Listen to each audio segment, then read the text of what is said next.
আসসালামু আলাইকুম বন্ধুরা, আজ আমি এসেছি সাউথ কোরিয়ার একটি লোকাল মার্কেটে। আপনারা যারা কোরিয়াতে থাকেন তারা জানেন এখানে টিকে থাকা কতটা চ্যালেঞ্জিং, আর যারা বাংলাদেশ থেকে দেখতেছেন তাদের জন্য আজকের ভিডিওটা সারপ্রাইজ হতে যাচ্ছে। বাংলাদেশে আমরা যে সবজিগুলো হাতের নাগালে পাই, এখানে সেগুলোর দাম দেখলে মাথা ঘুরে যায়। ধরুন একটা লাউ বা কয়েকটা কাঁচামরিচ কিনতে গেলে যে টাকা খরচ হয়, সেই টাকা দিয়ে বাংলাদেশে পুরো সপ্তাহের বাজার করা যায়। কোরিয়াতে জীবনযাত্রার মান উন্নত ঠিকই, কিন্তু আয়ের বড় একটা অংশ চলে যায় এই কাঁচা বাজারে। বিশেষ করে শাকসবজির দাম এখানে আকাশ ছোঁয়া, সেগুলো কিনতে গেলে মনে হয় সোনা কিনতেছি। সবশেষে প্রবাস জীবন মানে মানিয়ে নেওয়া। আপনাদের কার শহরে সবজির দাম কেমন অবশ্যই কমেন্ট করে জানাবেন। আজকে ছিলাম কোরিয়ার নিত্য প্রয়োজনীয় মার্কেটে, কিন্তু বাজারের ব্যাগ ভরার আগেই পকেট ফাঁকা হওয়ার অবস্থা। বাংলাদেশে যে সবজিগুলো আমরা সাধারণ মনে করি, সেগুলো যেন এখানে এক একটা বিলাসিতা।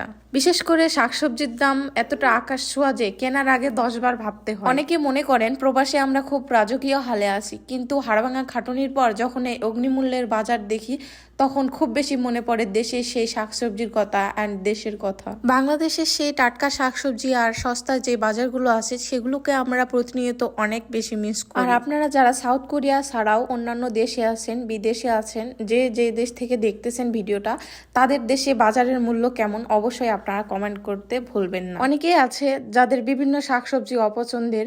আমারও দেশে থাকতে অনেক সবজি অপছন্দের ছিল, তো সেই অপছন্দের সবজিগুলোকে আমি এখন বিদেশ থেকে অনেক বেশি মিস করি। আর এখানে আমার নিত্য প্রয়োজনীয় যেগুলো লাগবে, ফলমূল দেন, কিছু সবজি কিনলাম। আর এখানে বললামই তো এর আগে যে সব সবজির দাম আকাশ ছোঁয়া, মনে হচ্ছে সোনা কিনতেছি।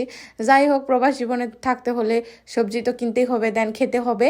আর যারা যারা কোরিয়াতে আছেন, আমি কি ভুল বলেছি না ঠিক বলেছি অবশ্যই আপনারা কমেন্ট করে জানাবেন। আজকের ভিডিওটা এই পর্যন্তই। সবাই ভালো থাকবেন। আল্লাহ হাফিজ।